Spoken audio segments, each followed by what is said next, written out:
Irmãos, nós vamos continuar falando sobre esse tema contentamento, porque nós julgamos ser de extrema valia, importância. E o texto sagrado que nós estamos partindo do pressuposto dele é o texto de Filipenses, capítulo 4, onde o apóstolo Paulo, ele nos ensina que ele aprendeu a adaptar-se em toda e qualquer situação. Ele aprendeu, ele não nasceu sabendo.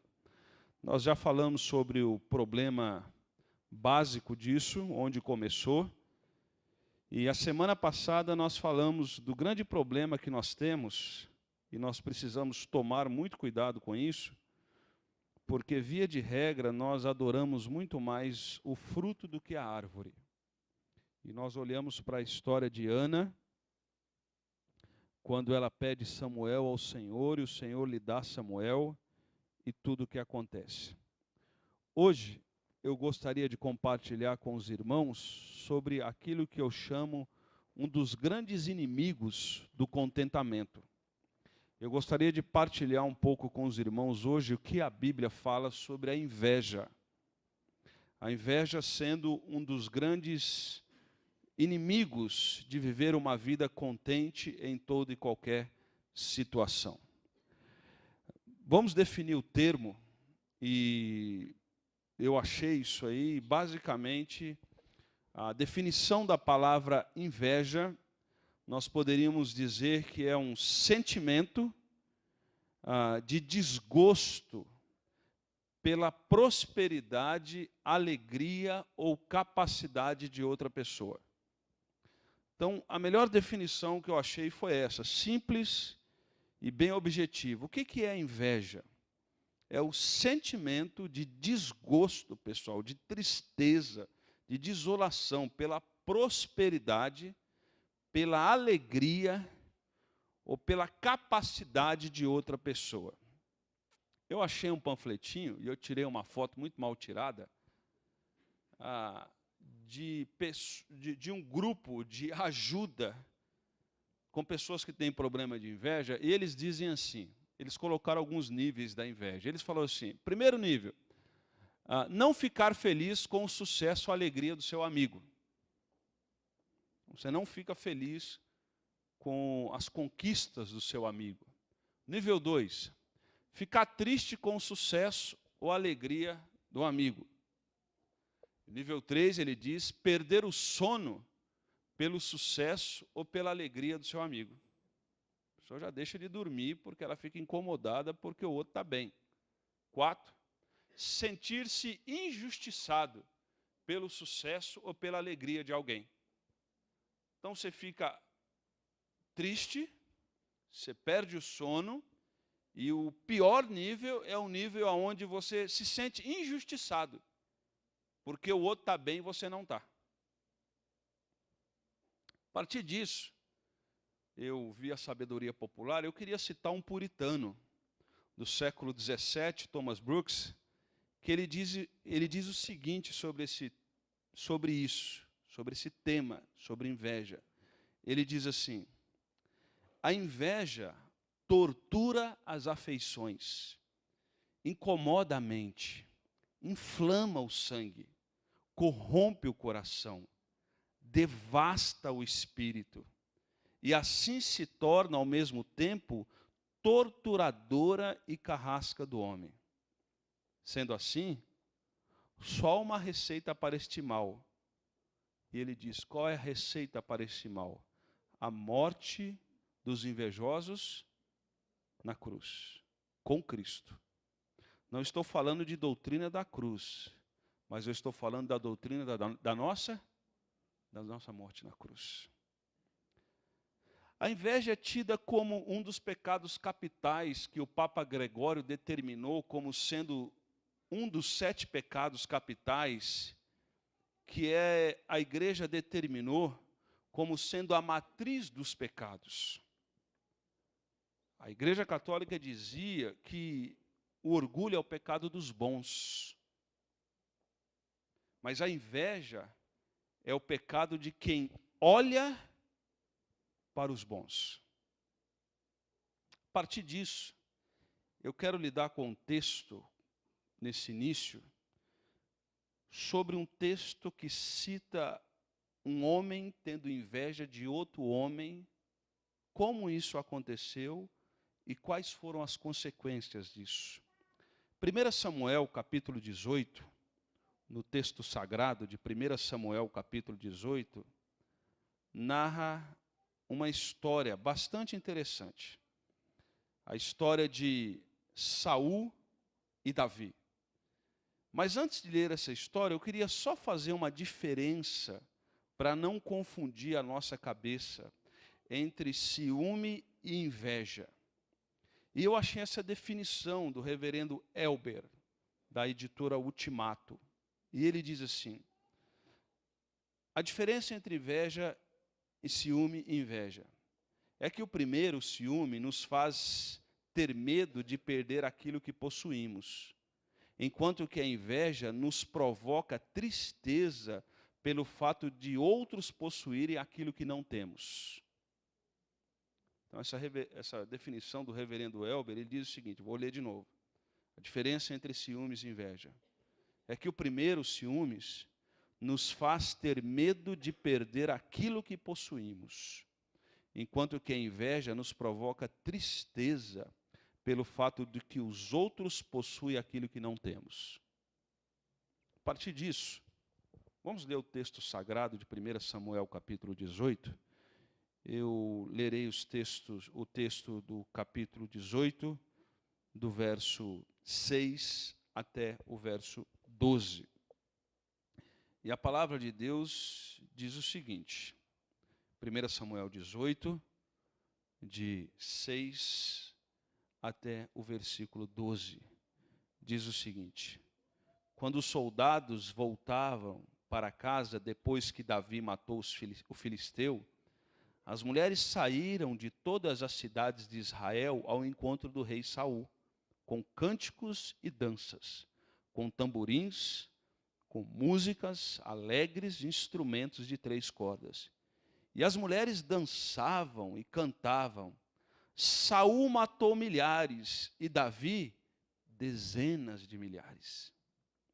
Saul ficou muito irritado com esse refrão e aborrecido. Só um parêntese aqui, desculpa eu parar a leitura do texto, mas essa expressão aqui, Saul ficou muito irritado, essa expressão hebraica significa Saul ficou com inveja. Saul ficou possuído de raiva por inveja. E essa expressão são 2 palavras, que é mais ou menos isso aqui, ó. É isso. Bufar de raiva por inveja. Estão entendendo? A pessoa bufa de raiva por inveja. Verso 8. Saul ficou muito irritado com esse refrão e aborrecido e disse: atribuíram a Davi dezenas de milhares, mas a mim apenas milhares. Apenas milhares. O que mais lhe falta senão o reino? Davi, em diante de Saul, olhava com inveja para Davi. No dia seguinte, um espírito maligno mandado por Deus apoderou-se de Saul. E ele entrou em transe em sua casa, enquanto Davi tocava a harpa, como costumava fazer. Saul estava com uma lança na mão e atirou, dizendo: encravarei Davi na parede. Mas Davi desviou-se 2 vezes. Saul tinha medo de Davi, porque o Senhor o havia abandonado e agora estava com Davi. Preste atenção nesse versículo. Saul, na verdade, ele tinha medo de Davi. Por que ele tinha medo? Porque o Senhor o havia abandonado e agora estava com Davi. Isso é uma narrativa que nós vamos tirar algumas lições dela. Mas antes de tirar algumas lições dessa narrativa, eu gostaria de trilhar 3 falsos paradigmas com os irmãos quanto a essa concepção de inveja. O primeiro paradigma é que a inveja dos outros é o trampolim do meu sucesso. Já viu isso? Não é com esses dizeres no para-choque do caminhão, mas é mais ou menos isso aí. Algumas pessoas dizem que a inveja dos outros é o trampolim do meu sucesso. Isso é mentira. Isso é mentira. Porque a inveja, ela gera transtornos e perdas à vida daquele que são alvos dela. Esse texto que nós acabamos de ler, Davi acabara de derrotar Golias. Davi era um adolescente. Davi era um adolescente. Irmãos, Davi precisa, depois desse ato aqui, Davi vai começar a viver em cavernas no deserto, pela inveja de um cara que é paranoico, chamado Saul. Davi, que havia sido ungido rei de Israel, e aprove ao Senhor, no determinado tempo, tirar o Espírito de Deus de Saul e permitir que um espírito maligno tomasse posse de Saul, porque Saul chegou a um determinado patamar da sua vida, que Deus disse, tamanho o seu endurecimento do coração, que Deus não quis mais falar com Saul. Tanto é que o final da vida de Saul, 1 Samuel capítulo 28, Saul vai procurar uma macumbeira para consultar Deus. A médio de Endor. Deus disse, não vou falar mais com você, porque você chegou a um estado de endurecimento de coração, como Hebreus capítulo 6 vai dizer, que experimentaram do Espírito, foram coparticipantes da graça do Senhor, e é impossível renová-los ao arrependimento. Isso é muito sério.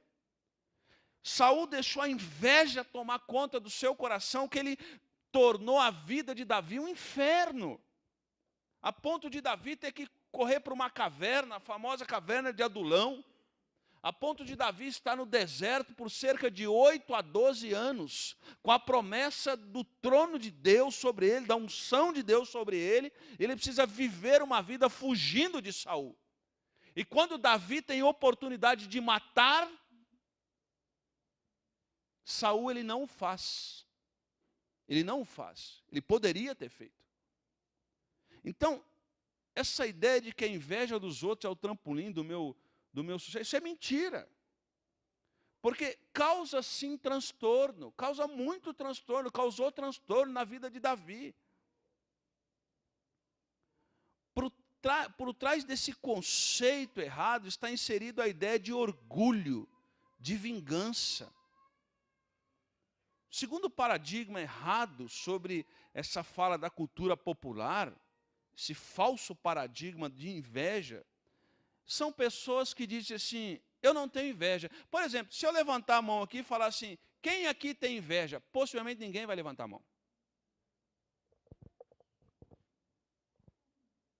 Irmãos, eu tenho inveja do salário do Neymar. Está entendendo?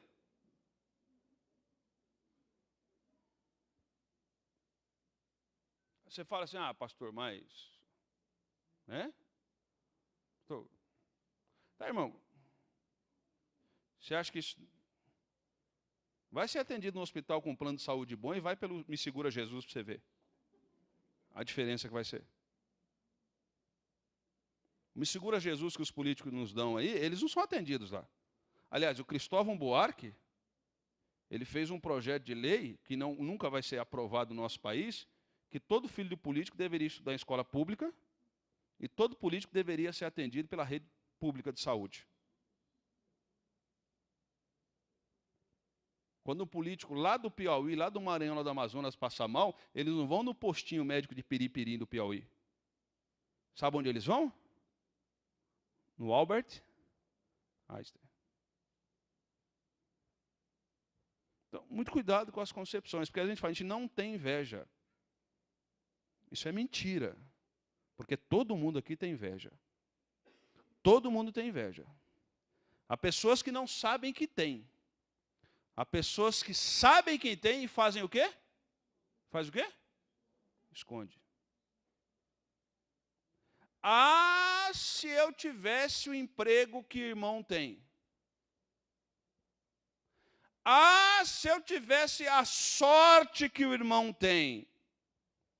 Você não conhece a minha mulher. Ah, se eu tivesse a mulher que o irmão tem.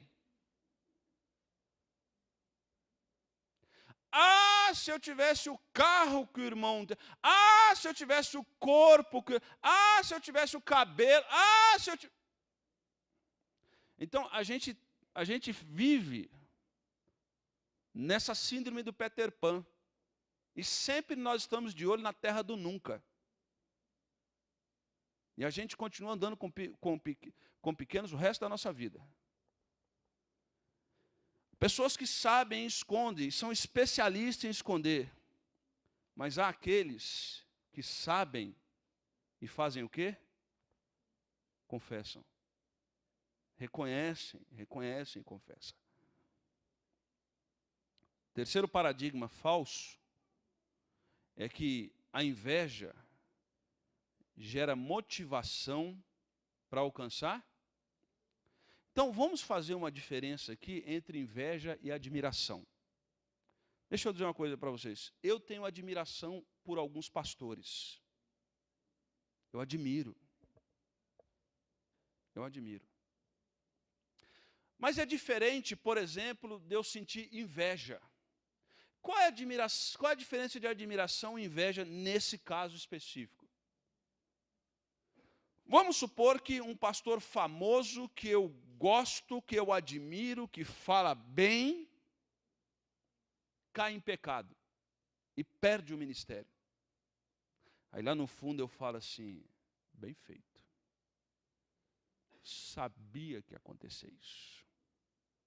Você percebeu? Sabia que ia acontecer. Por quê? O cara é todo mitidão. Olha o jeito que ele fala. Olha como é que ele anda. Olha o carro que ele tem. Olha, sabia que isso ia acontecer. Percebe? Outra coisa é nós olharmos para algumas pessoas e aquelas pessoas nos inspirar. Por exemplo, Paulo disse assim em 1 Coríntios capítulo 11, versículo 1. Sede meus imitadores, assim como eu sou de Cristo Jesus. Existem pessoas que nos inspiram. Existem pessoas que nos motivam a não viver uma vida medíocre. A diferença é quando nós olhamos para algumas pessoas e nós confundimos a inspiração com a inveja. Dá para entender, irmãos? Essa diferença?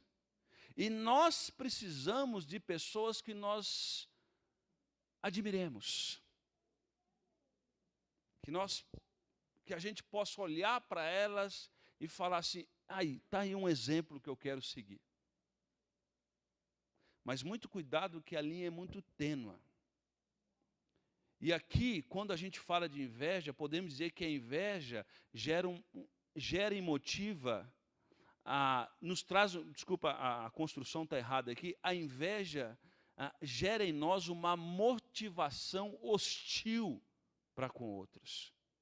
Porque existem alguns níveis que nós vamos falar daqui a pouco. E Tiago vai dizer no capítulo 3, versículo 16, o seguinte: pois onde há inveja e ambição egoísta, aí há confusão. E toda espécie de males. Aonde há inveja e ambição, tem confusão. Olhe para algumas famílias. Irmãos, tem reuniões de família que é um ringue de UFC. É um olhando para o carro que o outro chegou, é um olhando para o cabelo do outro, é um olhando para o corpo do outro, é um amaldiçoando o outro, e na frente... Esse texto aqui é só você olhar para os partidos políticos no país, está aqui, ó. Pois onde há inveja e ambição egoísta, ali tem o quê? Confusão. Não brigam para servir, brigam para ter cada vez mais. E onde há inveja numa comunidade cristã, vai ter confusão. Vai ter confusão. Tem alguém lá no seu trabalho que você não pode chegar com um sapato novo que a pessoa fala? Se você então cortar a ponta do cabelo, acabou o mundo.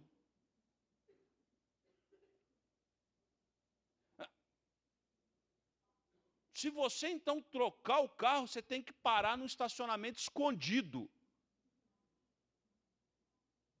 Esse Tiago está dizendo que onde há inveja e ambição egoísta, aí há confusão e toda espécie de males. Então, esse paradigma errado é que a inveja ela gera uma motivação hostil, como gerou aqui, a ponto de Saul querer matar Davi. E por último, nós podemos dizer aqui que algumas pessoas dizem assim: um pouco de inveja não vai atrapalhar o meu relacionamento com Deus. Mas eu queria dizer para você aqui que a inveja nos impede de ter relacionamentos saudáveis, sabia? Ela nos impede. Quem tem a inveja nutrida no coração não tem gratidão e não consegue ter relacionamento transparente com as pessoas. Tudo é na base da cobrança, tudo é na base da comparação, tudo é na base do toma lá, dá cá, e ninguém suporta isso. Ninguém consegue viver à base disso. A inveja, ela sabota o projeto de Deus de sermos a imagem de Cristo Jesus. Portanto, quando nós olhamos aqui para o texto sagrado, eu queria elencar 3 coisas que aconteceram aqui, nesse texto de 1 Samuel capítulo 18. É que a inveja, ela traz insegurança.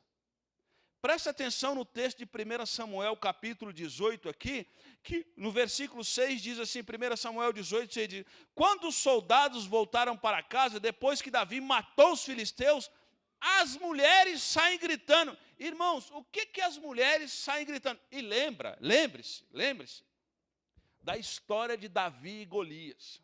Lembre-se da história que os pais de Davi falam assim: vai levar a marmita para os seus irmãos. Estou resumindo a história. Aí sai lá, o irmão mais novo sempre é o que leva a marmita. Quem aqui é mais novo? Quem aqui é mais novo? Então, por exemplo, se fosse na roça, né, Adriana? Se fosse na roça, quem quer levar a marmita para quem está capinando? O mais novo.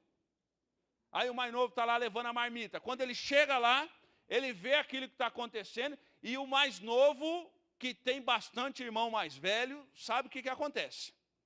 Ele chega lá e fala: o que está acontecendo aqui? O que os irmãos mais velhos falam para ele? Cala a boca. O que você está fazendo aqui? O que você está fazendo aqui? Ele fala: eu também não posso falar nada. Não pode nem falar. Aí ele fala: mas o que está acontecendo? Cala a boca. Vai embora. Você já deixou aqui dentro, deixar, vai embora. Some daqui. Ele fala: peraí, vocês estão com medo desse cara aí? Vocês sabem da história. E vocês sabem da história. Sabe o que aconteceu? Então, aquilo ali, quando ele acaba aquilo ali, ele volta para os seus afazeres. E quando ele volta para os seus afazeres, o Davi, o adolescente, colocaram lá no Facebook da época, no Instagram da época, que, olha, o Davi arrebentou a boca do balão. Que Davi? O Davizinho. Agora não é mais Davizinho, é Davizão. Davi arrebentou a boca do balão. E o que aconteceu? E aí surgiu um grupo de mulheres, e essas mulheres, isso era costume na cultura judaica, quando havia uma vitória que o Senhor tinha dado, elas saíam para a rua pulando e comemorando. Então essas mulheres saem pulando e comemorando. E o que elas gritam? Olha, irmão, tem gente que não tem juízo. Olha o que essas mulheres pulam e cantam assim: Saul matou milhares, mas Davi? O que elas estão falando publicamente? Oh, Davi, você é muito melhor que Saul. Você é muito melhor que Saul. Irmãos, preste atenção. Mais cedo ou mais tarde vão nos comparar com alguém.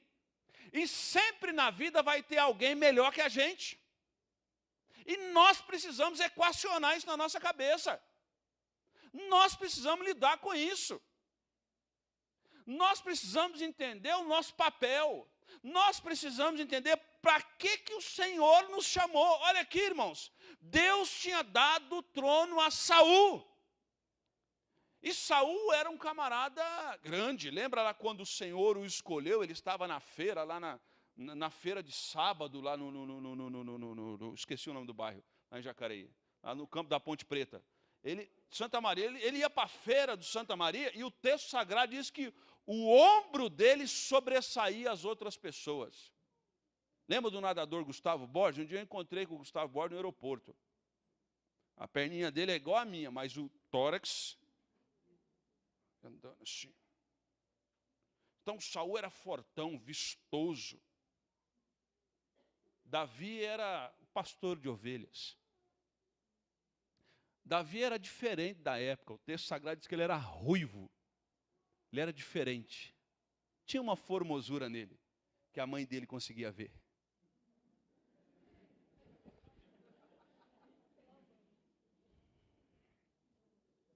E aí, sabe o que o pessoal fala? Davi é o cara. Saul, você não está com nada. Mas quem era o rei?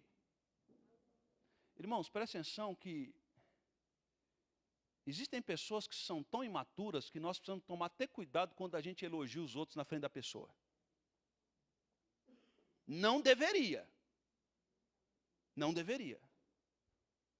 Mas essas mulheres, elas não estão com maldade. Elas estão celebrando algo que Deus fez. E quando elas celebram algo que Deus fez, a derrota do gigante filisteu, qual é a reação do homem que é o rei de Israel e que Davi o livrou a nação dessa mazela? Versículo 8 que fala, Saul ficou muito irritado. Ele fica nervosinho.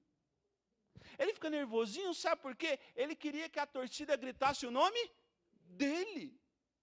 E a torcida não gritou o nome dele, a torcida gritou o outro nome. E aí ele olha para um adolescente ruivo, filho mais novo, que estava levando a marmita e que se meteu numa enrascada. Não se meteu numa enrascada, não. Deus preparou aquilo para ele. E aí ele fica com raiva. E isso aqui começou a infernizar a vida de Davi. E aqui nós aprendemos que querer o que o outro tem é o quê? Querer o que o outro tem é cobiça. E isso não alavanca a nossa vida. Tanto é que Saul, por causa disso, teve consequências na vida dele. E quais são as consequências? Versículo 10 diz o seguinte, versículo 10 diz o seguinte, versículo 9 diz o seguinte, daí, desse fato em diante, Saul olhava com inveja para Davi. Irmãos, cada um tem sua luz, amém? Amém? Cada um tem o seu espaço. E entenda uma coisa, quando você crescer, outros terão inveja de você. Isso vai acontecer. Já viu alguém ter inveja de gato morto?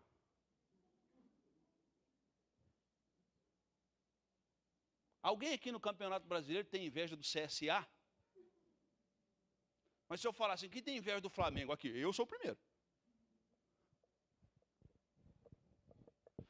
Toda vez que há algum tipo de progresso, suscitarão um tipo de vitória, um tipo de conquista, suscitarão pessoas cobiçosas e invejosas.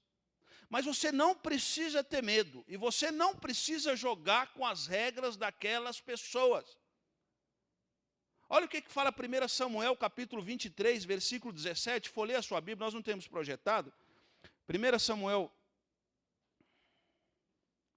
quando Davi liberta o povo ali em Keila, e Saul está perseguindo Davi, olha o que o texto sagrado diz em 1 Samuel 23, 17, diz assim, não tenha medo, disse ele, meu pai, Jonatas dizendo, meu pai não porá a mão em você, você é rei do quê?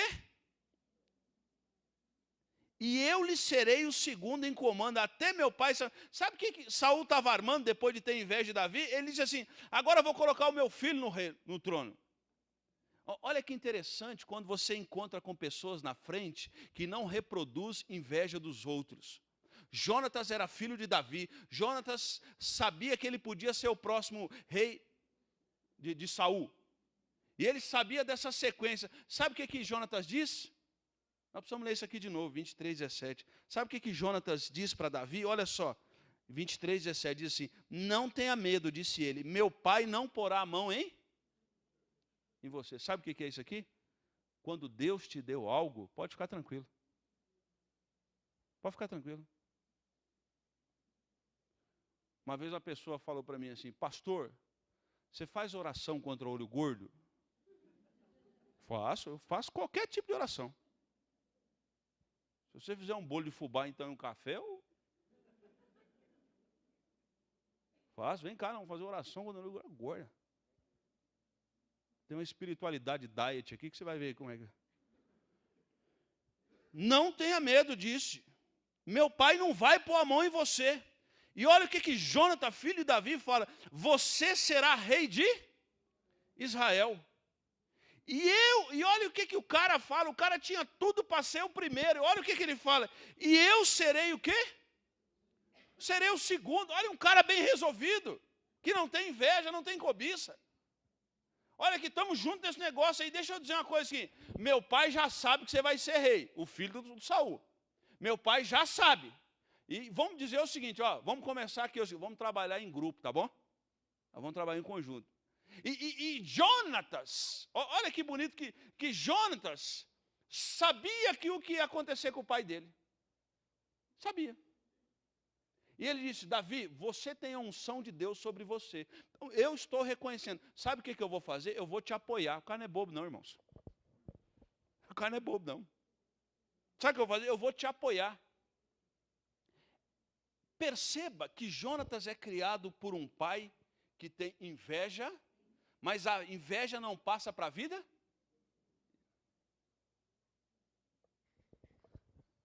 Nem sempre onde nós somos criados determina o nosso caráter.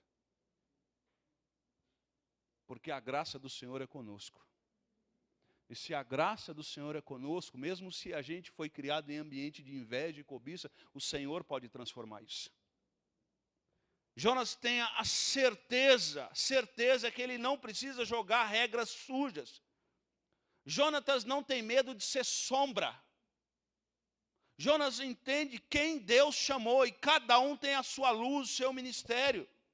E você não pode jogar com as regras do inimigo, porque senão você faz parte do time do inimigo. Olha 1 Samuel capítulo 24, falando disso, os versos 11, 12 e depois 15, olha só, quando Davi poupa a vida de Saul, 1 Samuel capítulo 24, versículo 11, vai dizer assim: Olha, pai, olha, meu pai, olha para esse pedaço do teu manto em minha mão. Cortei a ponta do teu manto, mas não te matei.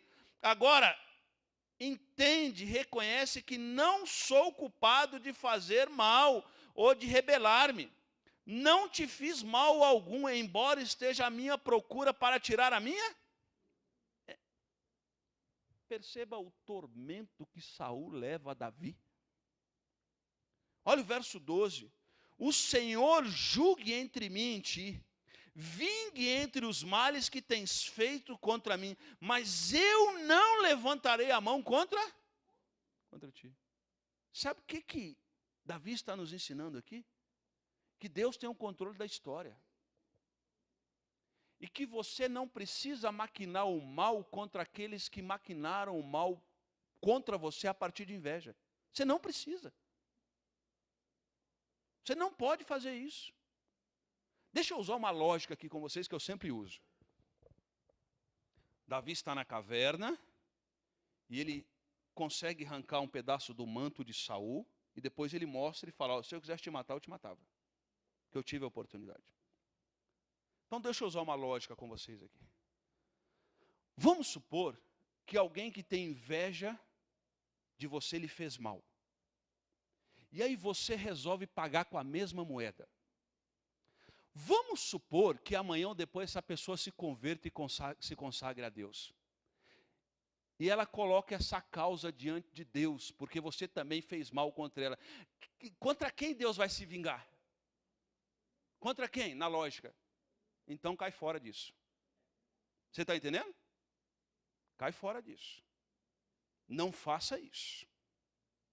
Olha o que Davi está dizendo aqui no verso 12 de 1 Samuel 24. O Senhor julgue entre mim e... Sabe por que Davi está dizendo isso aqui? Porque tem gente que você senta, ele não quer resolver o problema, ele quer bater boca. E não tem o que você falar. Não tem o que você fazer. Então sabe o que você faz? O Senhor vai julgar entre mim e o Senhor vai dar o veredito. Não adianta. Então sabe o que Davi fez? Eu vou acalmar o meu coração. Eu não vou pagar o mal com o mal. Sabe por quê? Porque Deus é dono da história. Deus é dono da história. Leia um livro que se chama O Perfil de Três Reis. E nesse texto, o Perfil de Três Reis mostra o porquê que Davi não se vingou de Saul, sendo que poderia se vingar. Sabe por quê? Porque Davi tinha a noção que Deus controla a história, e o trono era de Davi, e no devido tempo, Deus ia colocar Davi no trono. Tanto é que Davi fica 8, 10 anos peregrinando entre cavernas, gente fedorenta, sendo apunhalado pelas costas, perdendo uma série de coisas, e ele não se rebela contra Saul. Sabe por quê? Porque Davi tinha exata noção de que a unção de Deus estava sobre ele, e no devido tempo, Deus ia dar para Davi o que era dele. E aí no verso 15... de 1 Samuel 24, diz assim: o Senhor será o juiz e nos julgue. Considere ele a minha causa e a sustente, que ele me julgue, livrando-me das tuas mãos. Mas sabe uma coisa muito bonita, irmãos, nisso aqui? Que os salmos mais bonitos que nós temos no livro de Salmos, ele foi escrito por Davi não quando ele estava no palácio, mas quando ele estava sendo perseguido por Saul. Quando Davi estava sendo perseguido por Saul, ele escreve salmos lindos, maravilhosos, sobre o cuidado de Deus. E Saul era um cara tão paranoico quanto a inveja na vida de Davi, que, por exemplo, Salmo 59, 3, Davi estava com a sua mulher, e a mulher de Davi era filha de Saul, Mical.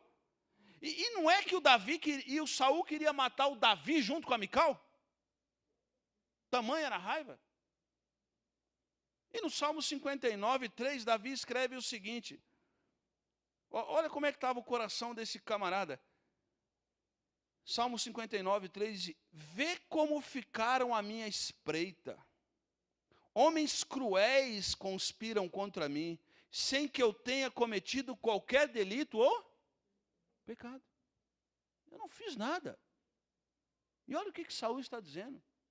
Davi estava junto à sua mulher, e a sua mulher era filha de Saul. E mesmo assim, a inveja tinha tomado tanto o coração de Saul, que ele não conseguia ter discernimento mais. Não conseguia. Então, irmãos, você não precisa querer o que é do outro. Querer o que é do outro é cobiça. Olha o que fala o Salmo 73, se você puder folhear a sua Bíblia e ir para o Salmo 73. Olha o que ele diz sobre isso. Olha só, Salmo 73 diz assim: certamente Deus é bom para Israel, para os de coração puro. Olha o que ele fala assim, versículo 2, Salmo 73. Quanto a mim, os meus pés quase tropeçaram, por pouco não escorreguei. Sabe por que eu quase escorreguei na vida e tropecei? Verso 3, porque tive o quê? Inveja. Sabe por que eu quase caí? O salmista, aqui não é Davi, é Asaf. Sabe o que ele está dizendo? Sabe por que Sabe por que eu quase perdi o foco das coisas de Deus na minha vida e quase vivi uma vida que era para ser vivida para a glória de Deus, vi para a minha glória e para a glória de Satanás? Sabe por quê? Porque eu tive inveja. E olha o que ele fala sobre o coração dele e vê se isso se não tem a ver comigo e com você. Olha só. Sabe o que o coração dele pesou? Sabe por quê? Porque ele viu a prosperidade dos ímpios. Irmãos, como é difícil ver bandido enriquecendo e trabalhador cada vez mais pobre. Isso não incomoda você, não? Isso me incomoda profundamente. Profundamente. Olha o texto está dizendo aqui. E ele vai descrever, ele vai dizer, esses camaradas, eles não passam por sofrimento. Como é que é o corpo deles? Olha o Salmo 70, estão comigo aí, Salmo 73, 4, diz assim, eles não passam por sofrimento, eles têm o corpo o quê? Irmãos, olha lá o Instagram da atriz. Ela tem o corpo saudável e ela tem personal styling até para sobrancelha. E as roupas, não é verdade? Olha a roupa, a bolsa dela dá para pagar o IPVA do nosso carro, não é verdade? Aonde ela corta o cabelo, o valor do corte do cabelo dela é o sustento nosso do mês.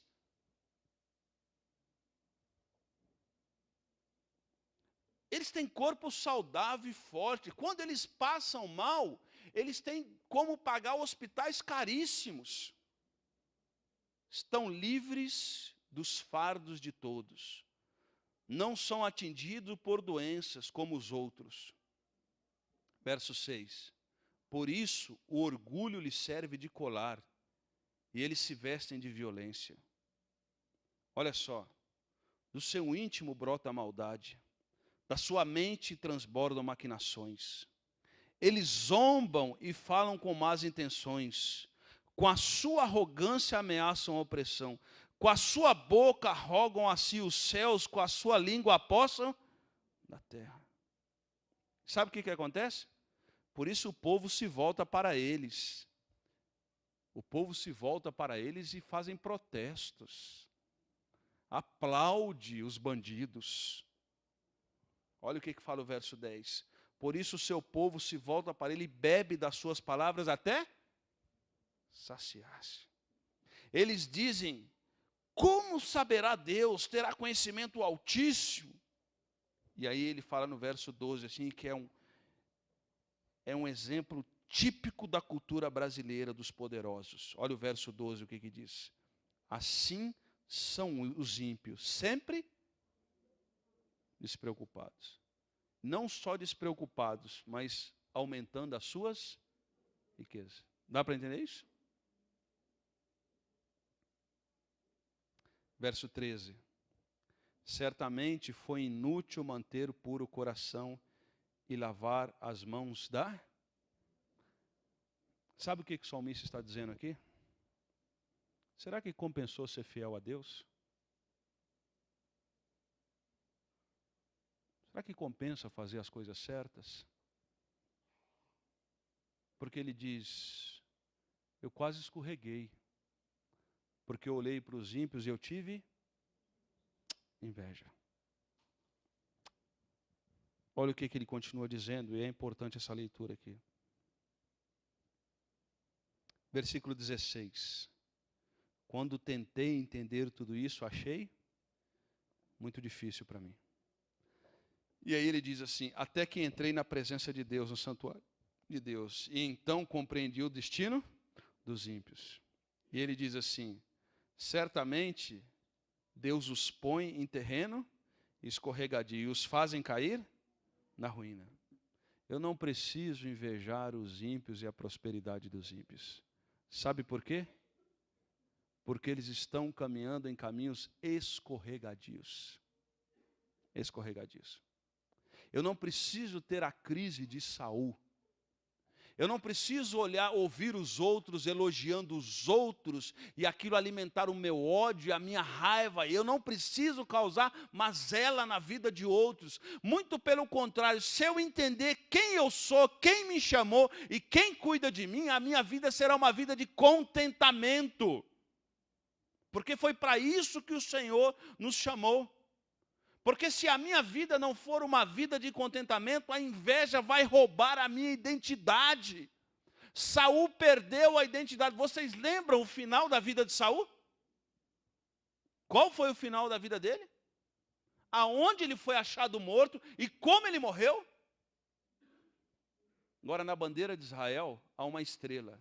E aquela estrela é chamada como a estrela de Davi. Davi é chamado homem segundo o coração de Deus. E o homem segundo o coração de Deus ficou 10 anos no deserto, em caverna, escrevendo salmos, e a boa mão do Senhor era com ele. A boa mão do Senhor era com ele. E o dia que ele teve um pouquinho mais de folga, um pouquinho mais de tranquilidade na vida, ele aprontou. Lembra do pecado dele com Batseba? Sabe o que isso me chama a atenção? Que nós somos mais produtivos na mão de Deus no deserto que nos palácios. É difícil admitir isso. Porque de vez em quando a gente olha para Deus e fala assim: Deus, só um dia de folga. Só um dia sem prova. Mas Davi me ensina que nós somos muito mais produtivos fugindo de Saul do que dormindo no palácio. Fugindo de Saul do que dormindo no palácio. Sabe por quê? Porque o poder de Deus se aperfeiçoa na nossa fraqueza. Porque quando a gente é fraco, que na verdade a gente é forte, que a graça do Senhor é conosco. Então eu não posso deixar que a virtude que se contra... Eu não posso deixar que a inveja roube o meu coração. Muito pelo contrário. Eu preciso entender que a virtude que se contrapõe à inveja é o amor de Deus no meu coração. Irmãos, não é terapia de autoajuda isso que eu vou dizer agora para você, mas eu preciso dizer isso para você. Não é o meu perfil dizer isso também. Mas eu queria dizer para você que não interessa onde você mora, o carro que você tem, o peso que você tem, a fisionomia que você tem, quanto você ganha, se você teve a oportunidade ou não de estudar. A verdade é o seguinte: eu e você somos amados por Deus. E isso basta. Eu não preciso ficar incomodado com a prosperidade do outro. Sabe por quê? O que é meu, Deus vai derramar. Eu posso sim olhar para pessoas que me inspiram, mas eu não posso deixar esse sentimento tomar conta do meu coração e a pauta da minha vida ser a partir disso.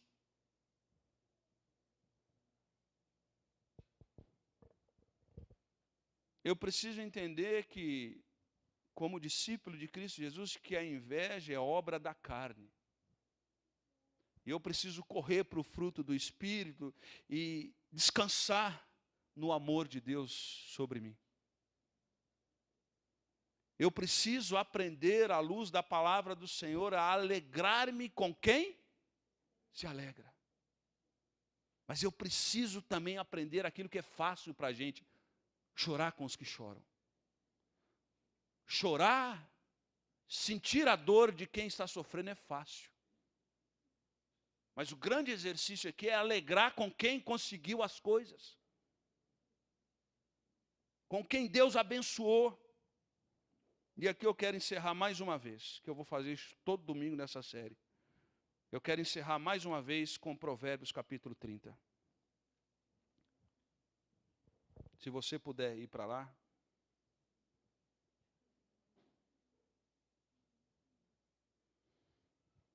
Provérbios capítulo 30, versículo 7. Diz assim: duas coisas peço que me dê, Senhor, antes que eu morra. Essa tem sido a minha oração todo dia, irmãos. Todo dia tem sido essa minha oração. Duas coisas peço ao Senhor antes que eu morra: mantém de mim longe a falsidade e a mentira. E a segunda coisa que eu peço a Deus: não me dê nem a pobreza, nem a riqueza. Me dê o suficiente para o dia a dia, amém? Amém, irmãos? E olha aqui, ó.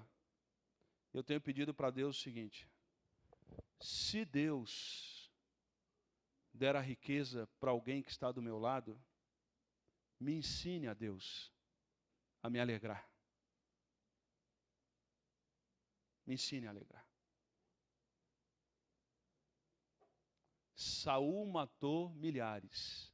Davi matou dezenas de milhares. Se essas mulheres passassem aqui agora, pulando e gritando e falando de nós, qual seria a nossa reação?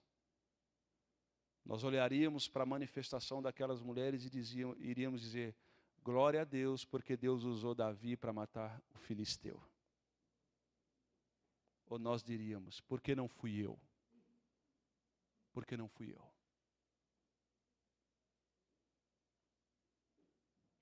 A inveja é um veneno que nós tomamos e queremos que o outro morra.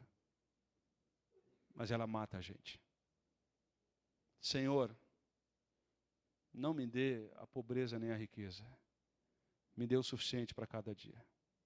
Aprendi o segredo de viver bem em toda e qualquer situação. Sabe qual é? Jesus Cristo.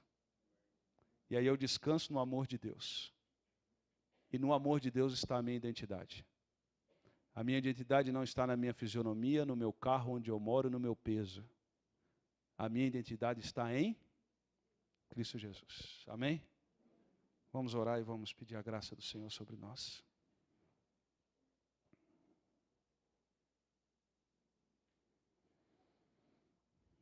Senhor, nos ensine nessa noite a admirarmos bons exemplos que o Senhor tem colocado no nosso meio. Cuida do nosso coração para que a gente não idolatre esses exemplos, mas que bons exemplos nos inspirem a continuar caminhando. Agora nessa noite, em nome de Jesus, ó Deus, nós pedimos que o Senhor cuide do nosso coração, para que a inveja não tome conta de nós. Para que a inveja não destrua o nosso casamento, para que a inveja não destrua as nossas relações no trabalho, para que a inveja não destrua os nossos relacionamentos na igreja, para que a inveja não destrua os nossos relacionamentos com os nossos familiares. Mas nos ajude a lidar com isso, reconhecendo que nós temos esse problema, que nós pecamos, que nós somos invejosos. Mas nos ajude a lutar com isso e fazer morrer a nossa natureza terrena, e entender que o Teu Espírito Santo irá nos capacitar a alegrar com os que se alegram e chorar com os que choram. E quando alguém ao nosso redor for abençoado, a unção de Deus, a bênção de Deus for derramado sobre ele, que o nosso coração se alegre pelo doador da bênção. E que lá no fundo do nosso coração a gente não fique perguntando por que não foi com a gente, mas que o nosso coração se alegre porque o nosso irmão foi abençoado. Então nos ajude, ó Deus, a descansar no amor do Senhor e saber que o Senhor, na Tua bondade, no Teu amor e na Tua providência, há de suprir todas as nossas necessidades em Cristo Jesus.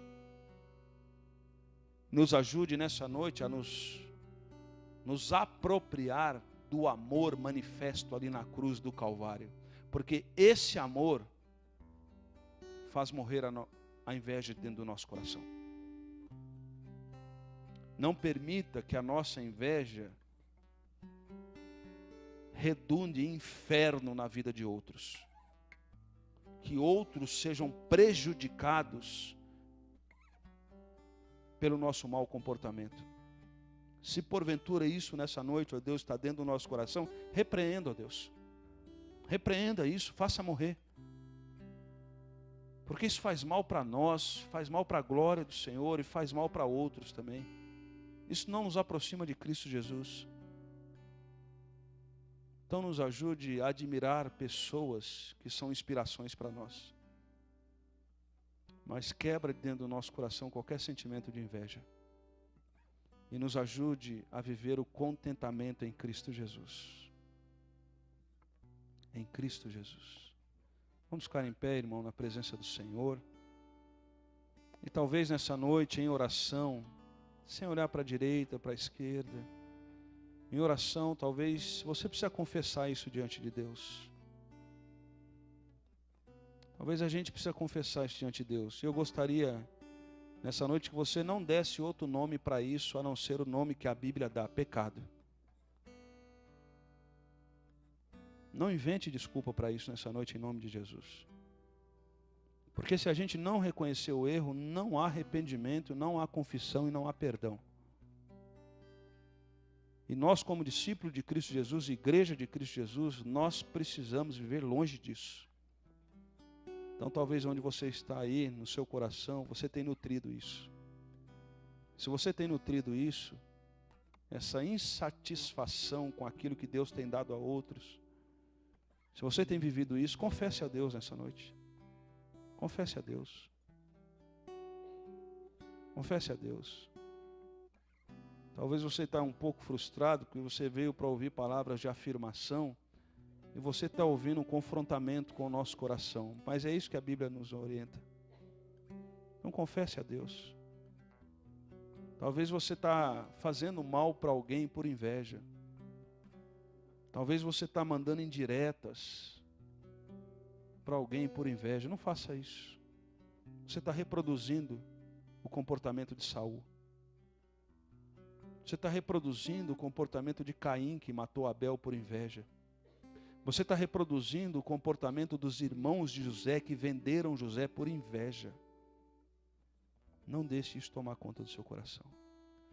Pior, nós estamos reproduzindo o comportamento de Satanás, que no céu era anjo de luz, teve inveja de Deus. Repreenda isso no seu coração.